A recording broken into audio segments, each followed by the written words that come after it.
अभंगाच्या पहिल्या चरणात तुकाराम महाराज म्हणतात, या भूमंडळामध्ये एकच पवित्र आहेत आणि ते आमचे संत आहेत. पवित्र सोवळी एक तीच भूमंडळी. या भूमंडळामध्ये संतांसारखं दुसरं पवित्र कोणी नाही. पवित्र आहेत संत, सोवळी सुद्धा आहेत. एक लक्षात घ्या. मग आम्ही तुम्हाला असं विचारू तुकाराम महाराज, तुम्ही म्हणा की या भूमंडळामध्ये संत पवित्र आहेत हे आम्हाला मान्य आहे, पण संतच पवित्र आहेत हे आम्हाला मान्य नाही. का?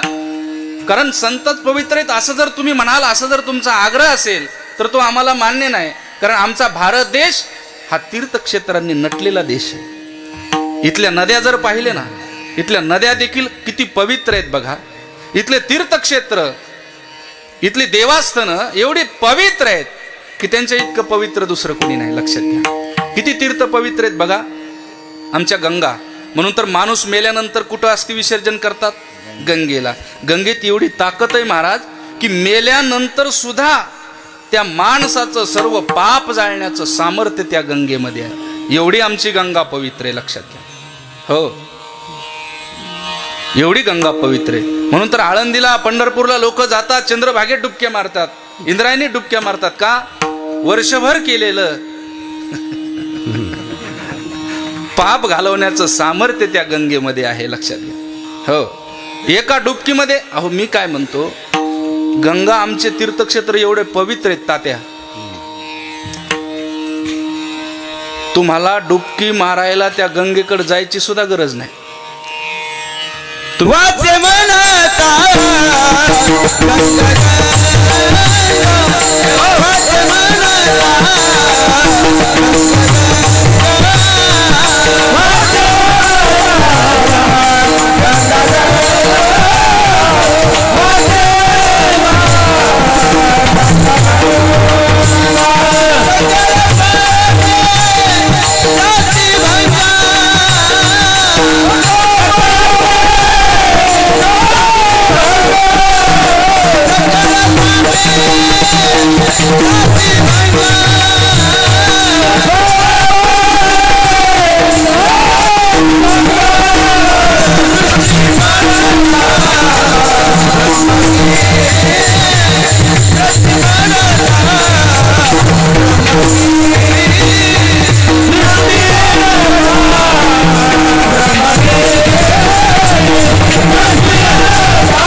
आमचे तीर्थक्षेत्र एवढ्या गंगा आमच्या पवित्र आहेत.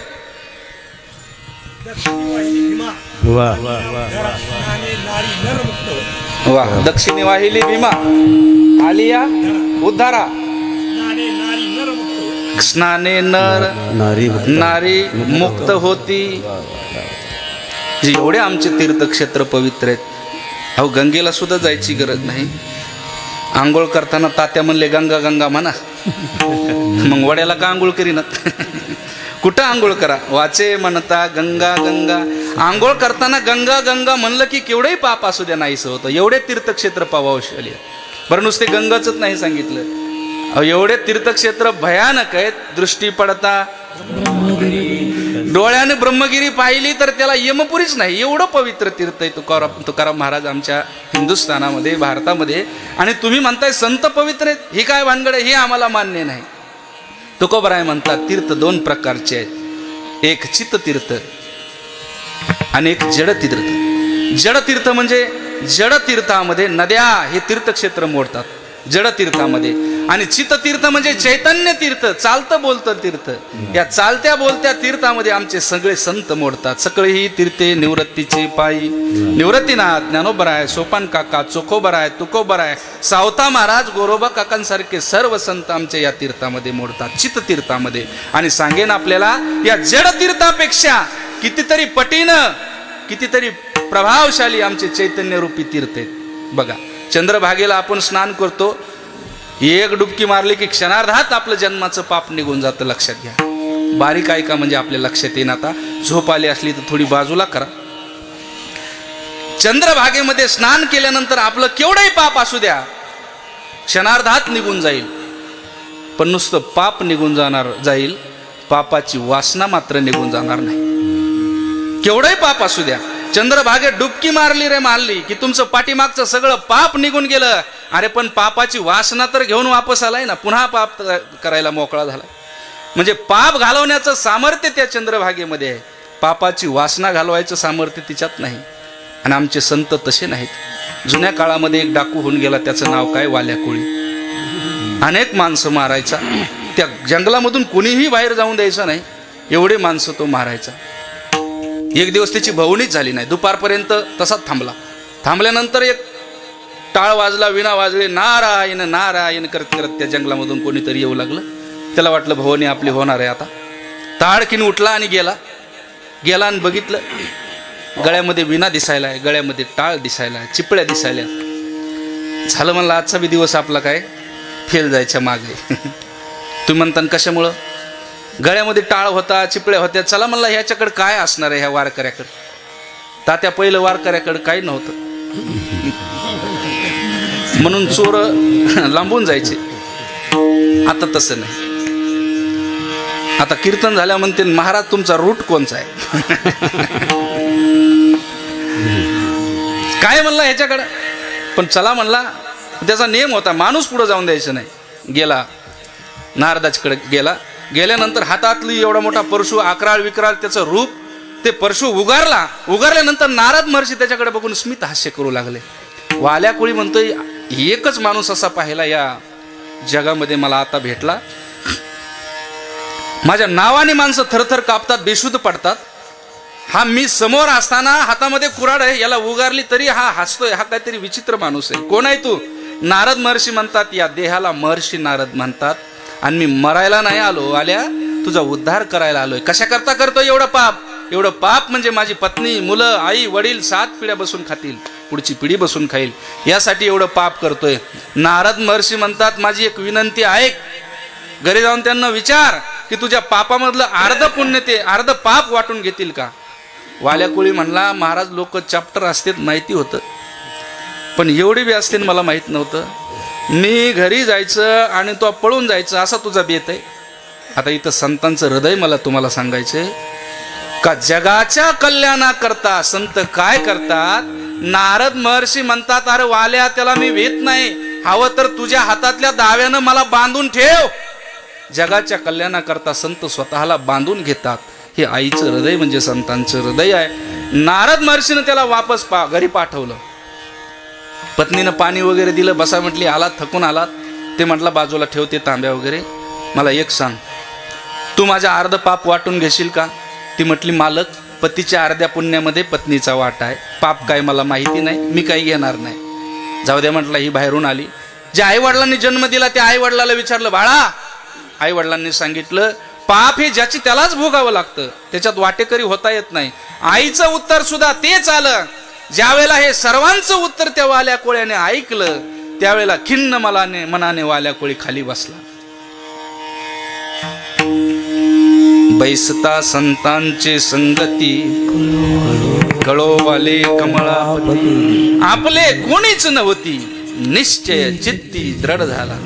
निश्चय दृढ झाला. खाली मान घालून वाल्याकोळी रडत रडत नारद महर्षीकडे गेला. खाली मान घालून रडत रडत येणारा वाल्याकोळी नारद महर्षीनं पाहिला. नारद महर्षी मनातली मनात म्हणतात, 100% आपलं काम झालेलं. वाल्याकोळी आल्याबरोबर नारद महर्षीच्या चरणावरती लोटांगण घातला आणि रडू लागला. रडू लागल्यानंतर वाल्याकोळी म्हणू लागला, महर्षी कृपा करून एवढं मी पाप केलं, या पापातून मला मुक्ती कशी मिळेल? याचा मार्ग दाखवला. नारद महर्षी म्हणतात, भल्या माणसा, संतांच्या चरणावर लोटांगण घालतो आणि पाप कशानं जाईन म्हणतो, काय पटतंय का तुला? उठ म्हटले.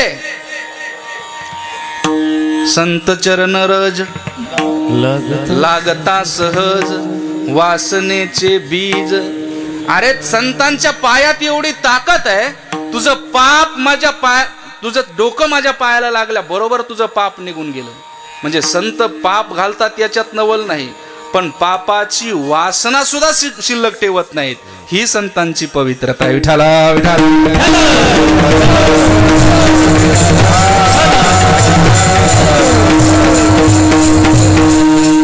मान्य, हे तीर्थ पवित्र आहेत. मेल्यानंतर सुद्धा असती गंगेमध्ये टाकल्या की केवढंही पाप असू द्या, त्या प्रेताचं नाहीसं होतं, त्या माणसाचं नाहीसं होतं. संत मुकुटमणी पुंडलीकराव. बोला. दर्शने ठाव वैकुंठीचा. मला हा मुद्दा सांगायचा आहे की मेल्यानंतर नदी देखील आपल्या पवित्र करते राखेला, पण तिच्यात फक्त पवित्र करायची ताकद आहे. अचैतनामध्ये चैतना भरायचं सामर्थ्य त्या नदीत नाही. एक याच्या पुढे आमचे संत आहेत. हो, मेल्यानंतर पवित्र तर करतीलच करतील, पण अचैतनामध्ये सुद्धा चैतना भरण्याचं सामर्थ्य. एक उदाहरण सांगतो म्हणजे लक्षात येईल. आळंदीहून ज्ञानोबराय निघाले पैठणला येण्याकरता, शुद्धीपत्र घेण्याकरता निघाले. निघाल्यानंतर वाटेमध्ये ते नेवाशाला थांबले. नेवाशालाच का थांबले तोही इतिहास आहे, कारण नेवासा हे एक सिद्ध भूमी आहे. सागर मंथन झालं त्यावेळेला सागर मंथनामध्ये विष निघालं, अमृत निघालं. आणि अमृत ज्या ठिकाणी देवाने पिलं ते ठिकाण म्हणजे प्रवारा संगम आहे. तिथं अजून महादेवाचं मंदिर आहे. आणि ज्या ठिकाणी ते वाटल्या गेलं ते ठिकाण म्हणजे नेवासा भूमी आहे. त्यावेळेला देवानी नेवाशात ते अमृत वाटलं आणि त्याच देवानी कलियुगामध्ये ज्ञानोबरायांच्या रूपानं ज्ञानेश्वरीचं ज्ञान अमृत त्याच ठिकाणी लोकांना वाटलं. हा किती मोठा योगायोग आहे. विठाला विठाला.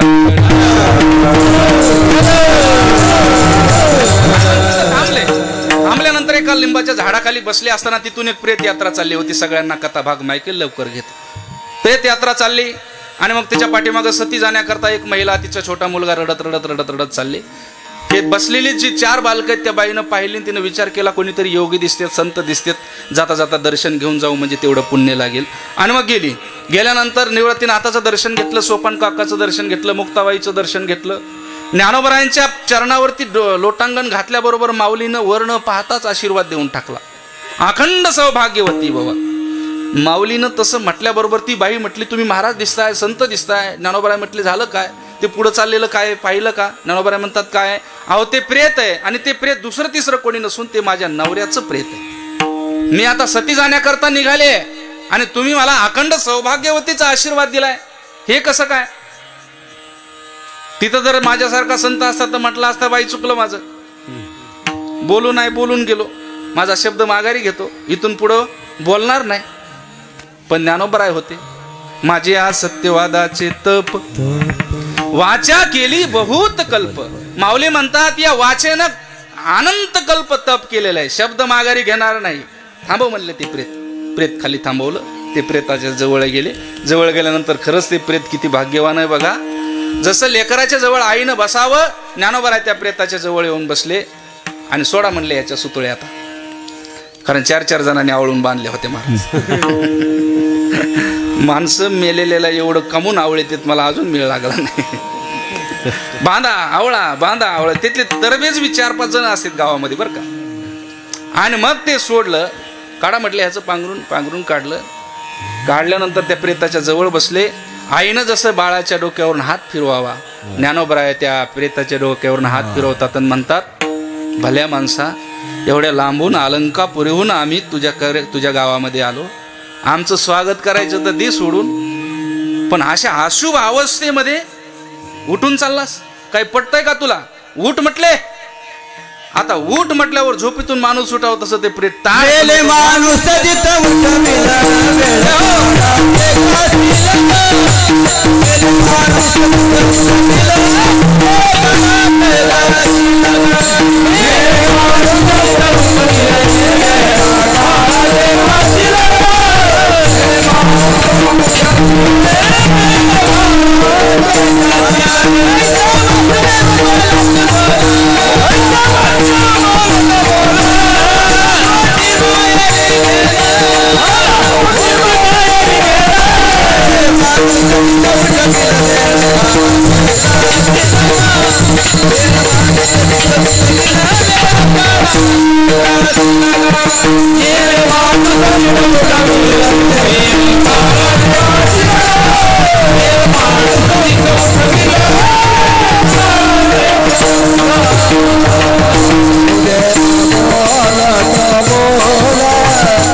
झोपलेलं नाही, ते मेलेलं प्रेत आहे. ज्ञानोबरायाने उठ म्हटल्याबरोबर ते उठून बसावं. ही संतांची पवित्रता आहे, लक्षात घ्या. कोण पाहे तयाकडे वीर विठ्ठलाचे गाडे, अशुभ ते आपुडे शुभ होऊन टाके. ही संतांची पवित्रता आहे. म्हणून संतांसारखं पवित्र कोणी नाही. पवित्र सोवळी एक तीच भूमंडळी. पवित्र आणि सोवळी या शब्दामध्ये फरक आहे. सोवळी याचा अर्थ असा आहे, ज्याला कुठलाच विटाळ नाही त्याला सोवळी म्हणायचं. आता विटाळ कुठला? आपल्याला दोन प्रकारचे विटाळ माहिती आहेत. मेल्यानंतर माणसं विटाळ पाळतात आणि जन्मल्यानंतर 5 दिवसाचा पाळतात. ही विटाळ आपल्याला माहिती आहे. पण संतांना तो विटाळ सांगायचा नाही. मग विटाळ कुठला? नाही त्या विटाळ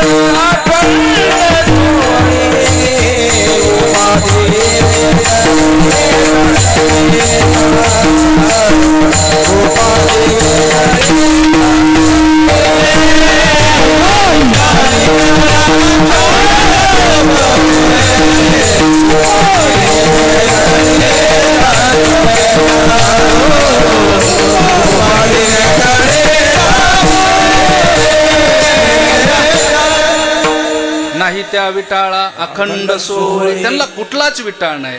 पण आपल्याला विटाळ सांगायचा आहे मला, की नेमकं तुकाराम महाराजांना विटाळ कोणचा सांगायचा आहे. तर 2 प्रकारचा विटाळ आहे जो महाराजांना सांगायचा आहे. कुठला? परद्रव्य परनारी याचा धरीन विटाळ.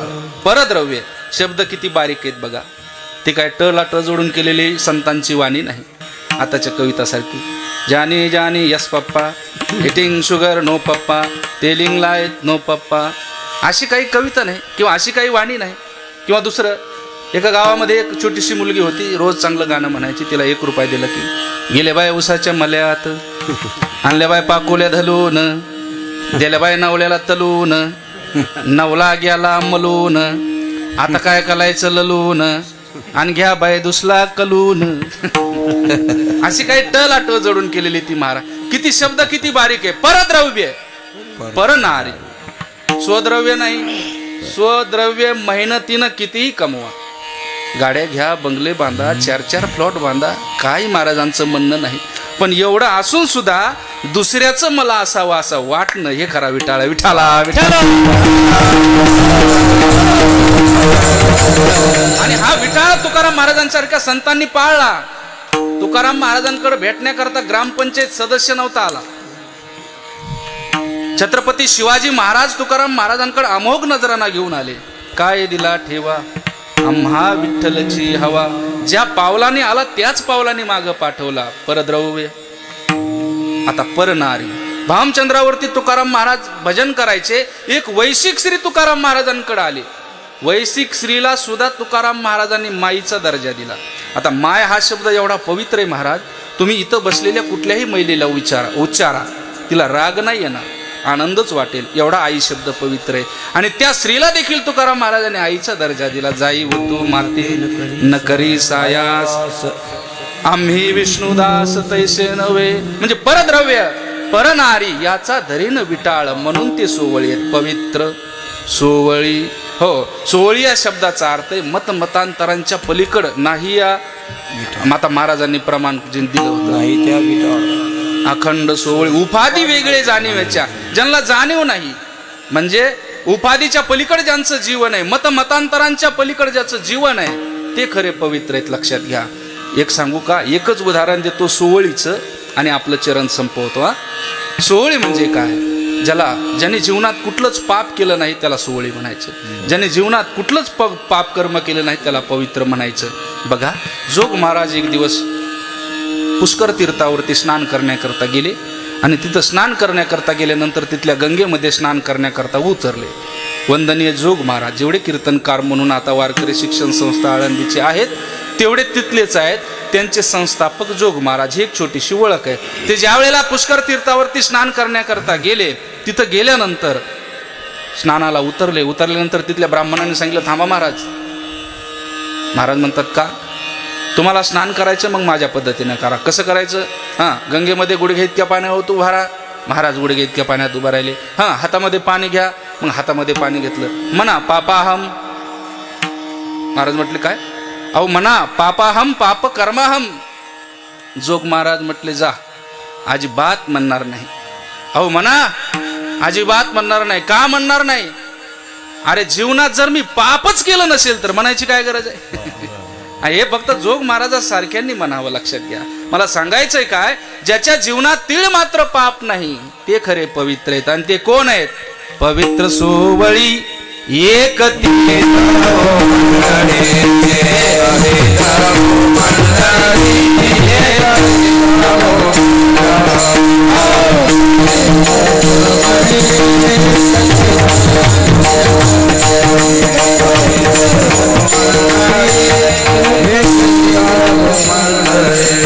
तुकाराम महाराज संत पवित्र आहेत.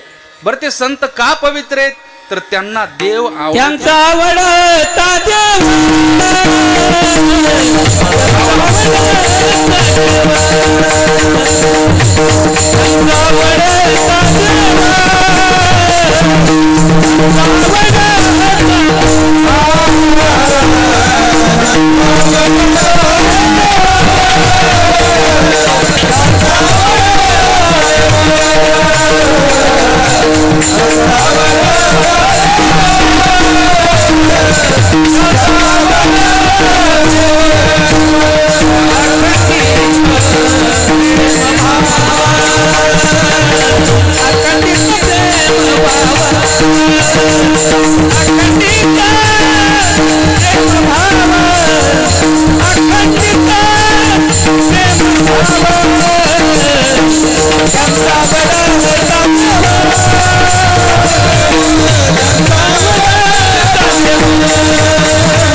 आवडता देव अखंडित प्रेम भाव. ज्यांना सतत देव आवडतो, देवाचं भजन आवडतं, म्हणून ते पवित्र आहेत. हो, संतांना देव आवडला, तो सहज आवडला. आवड वेगळी आहे, इच्छा वेगळी आहे. इच्छेकरता मोल द्यावं लागतं, पण आवडी करता कुठलंही मोल द्यावं लागत नाही. एखादी गोष्ट आपल्याला सहज आवडू शकते. हो, एखाद्याचा पकवाज आपल्याला आवडला, तो सहज, त्याच्याकडे काही पैसे त्यांनी दिलेले नसतात आपल्याला. तात्याची जर चाल आपल्याला एखादी छान आवडली तर त्याच्याकरता काही वशिला नाही त्यांनी लावला. सहज ती आवड म्हणजे काय, ती सहज एखाद्याचं काही आवडू शकतं. तसं संतांनाच देव आवडला, तो सहज आवडला. आवडे हे रूप गोजिरे सगुण पाहता लोचन सुकावले. सहज आवडला संतांना देव. आणि म्हणून जे देव, ज्यांना देव आवडतो ना, देवाला सुद्धा ते आवडत असतात. लक्षात घ्या. ज्यांचा आवडता देव, ज्यांना देव आवडतो ते पवित्र आहेत. जे देवाचं भजन करतात ते पवित्र आहेत. जे देवाचं नामचिंतन करतात तेच तीर्थ आहेत. लक्षात घ्या. ज्ञानोबारायांची सुंदर ओळी बघा. हो, तीर्थक्षेत्राला जाऊन जे पुण्य मिळतं तेच पुण्य एखाद्या संतांच्या, एखाद्या साधूच्या, भजन करणाऱ्या व्यक्तींच्या पायावरती डोकं ठेवल्यानंतर मिळतं. आपल्या घरामध्ये पूर्वजांचे फोटो असायचे. त्या पूर्वजांच्या फोटोवरती अनेक पदव्याखाली आपण बऱ्याच ठिकाणी वाचल्या असतील. तीर्थस्वरूप. का तीर्थस्वरूप ही एक अशी पदवी आहे, लक्षात घ्या, की ते वागणं त्या तोलाचं होतं, ते वागणं त्या सद्विचारांचं होतं. आणि म्हणून तीर्थस्वरूप जे देवाचं भजन करतात ते तीर्थस्वरूप आहेत. ज्ञानोबराई किती गोड लिहितात बघा. ते तीर्थ ते क्षेत्र जगी तेची पवित्र, भक्ती कथेशी मैत्र जया पुरुषा. हो, ज्यांना भजन आवडतं ते पवित्र आहेत, ज्यांना देव आवडतो ते पवित्र आहेत. म्हणून ज्यांचा आवडता देव अखंडित प्रेम भाव, अखंड ज्यांच्या जीवनात देवाचं भजन चालू आहे, लक्षात घ्या, अखंड ज्यांच्या जीवनामध्ये देवाचं भजन चालू आहे ते खरे पवित्र आहेत. लक्षात घ्या की श्री ज्ञानदेव श्री तुकाराम, श्री ज्ञानदेव श्री तुकाराम, श्री ज्ञानदेव श्री तुकाराम, श्री ज्ञानदेव श्री तुकाराम,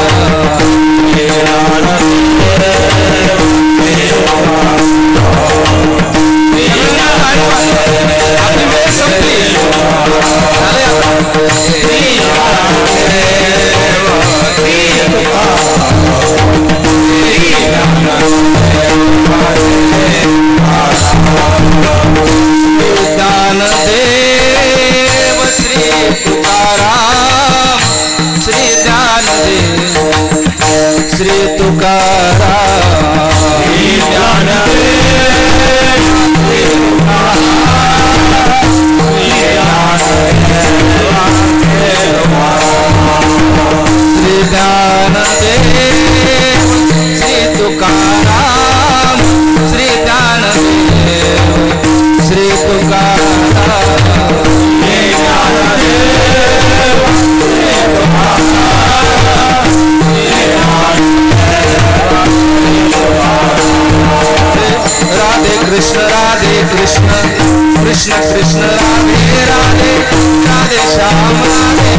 Sitaram,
ज्यांचा आवडता देव अखंडित प्रेम भाव तुका म्हणे देवा, त्यांची केली पावे सेवा. शेवटचं घेतो डायरेक्ट, आहे की नाही. तीच भाग्यवंते सरती पुरती धन वित्ते.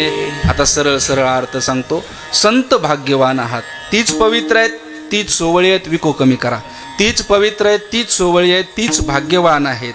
आता भाग्यवान कशाला म्हणायचं याची आपण व्याख्या ठरवलेली आहे. पण संतांसारखं भाग्यवान दुसरं कोणी नाही. भाग्य ज्याच्या त्याच्या हिशोबाने. आपल्याला वाटतं लग्न झालं म्हणजे भाग्य, घर बांधलं म्हणजे भाग्य, पैसा मिळाला म्हणजे भाग्य. संतांच्या दृष्टीनं ते भाग्य नाही. भाग्य तरी नोहे धन पुत्र दारा, निकटवास बरा संत संगे. संतांच्या चरणाजवळ सहवास प्राप्त होणं हे खरं भाग्याचं लक्षण आहे.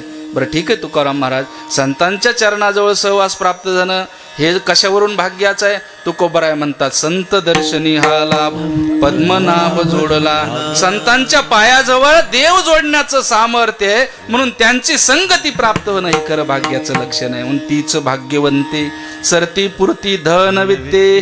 त्यांच्याकडं धन आहे, हो धन आहे त्यांच्याकडं. काही म्हणतील कुत्री घर राखीती, हेही प्रमाण तुकाराम महाराजांचं. आणि धन रीते हेही प्रमाण तुकाराम महाराजांचं. असं कसं काय. त्यांच्याकडे धन आहे, पण कुठलं धन आहे. परमार्थ महाधन जोडी देवाचे चरण भावया जतन, हे उपाय लाभाचे. परमार्थ हे महाधन त्यांच्याकडे आहे. ज्या धनानं देव मिळतो ते धन आहे. म्हणून तीच भाग्यवंते सरती पुरती धन वित्ते. ज्यांचा आवडता देव अखंडित प्रेम भाव. आणि अशा संतांची सेवा केली किती देवाला प्राप्त होते. तुका म्हणे देवा. आता लई अवघड झालं बरं का. त्यांचा आवडता देव अखंडित प्रेम भाव विठोबा.